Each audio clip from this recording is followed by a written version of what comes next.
সকলকে অনেক অনেক অভিনন্দন আমার ফেসবুক পেজ এবং আমার ইউটিউব চ্যানেল থেকে। আজকে সাজেশনমূলক ক্লাসে আপনাদের জন্য আমরা নিয়ে এসেছি গুরুত্বপূর্ণ কিছু প্রণালীর নাম। অর্থাৎ আপনি এখানে যে প্রণালীগুলো আমি উল্লেখ করেছি এগুলো যদি একটু কষ্ট করে মুখস্থ করতে পারেন তাহলে বিভিন্ন চাকরির পরীক্ষা বা বিভিন্ন ভর্তি পরীক্ষায় আপনি অবশ্যই প্রশ্ন কমন পেয়ে যাবেন।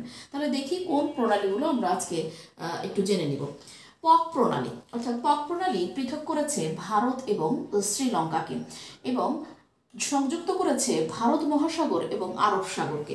বসফরাস প্রণালী পৃথক করেছে এশিয়া এবং ইউরোপকে, সংযুক্ত করেছে কৃষ্ণ সাগর ও মর্মর সাগরকে।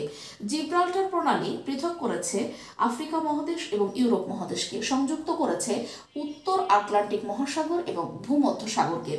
বেরিং প্রণালী পৃথক করেছে এশিয়া এবং উত্তর আমেরিকাকে, সংযুক্ত করেছে বেরিং সাগর এবং উত্তর সাগরকে। বাব এল মান্দেব পৃথক করেছে এশিয়া এবং আফ্রিকাকে, সংযুক্ত করেছে এডেন সাগর এবং লোহিত সাগরকে।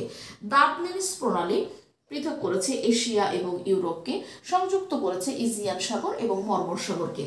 ফ্লোরিডা পৃথক করেছে ফ্লোরিডা এবং কিউবাকে এবং সংযুক্ত করেছে মেক্সিকো উপসাগর এবং আটলান্টিক মহাসাগরকে। হরমুজ প্রণালী পৃথক করেছে আরব এবং ইরানকে, সংযুক্ত করেছে পারস্য উপসাগর এবং ওমান সাগরকে। ডোভার প্রণালী পৃথক করেছে ফ্রান্স এবং ব্রিটেনকে, সংযুক্ত করেছে ইংলিশ চ্যানেল এবং উত্তর সাগরকে। ইংলিশ চ্যানেল পৃথক করেছে ফ্রান্স এবং ব্রিটেনকে, সংযুক্ত করেছে আটলান্টিক মহাসাগর এবং উত্তর সাগরকে। সুন্দা প্রণালী পৃথক করেছে সুমাত্রা এবং জাভাকে, সংযুক্ত করেছে আরব মহাসাগর এবং জাভা সাগরকে। মালাস্কা প্রণালী পৃথক করেছে সুমাত্রা এবং মালয়েশিয়াকে, সংযুক্ত করেছে বঙ্গোপসাগর এবং জাভা সাগরকে।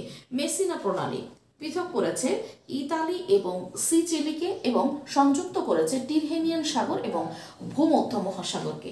আপনারা চেষ্টা করবেন এখানে যতগুলো প্রণালীর নাম আমি উল্লেখ করেছি এগুলোকে একটু চেষ্টা করে মুখস্থ করে নিতে, এবং আপনারা এখান থেকে স্ক্রিনশট নিয়ে অথবা আমাদের পেজে নক করে আপনারা এখান থেকে পিডিএফ নিয়ে নিতে পারেন।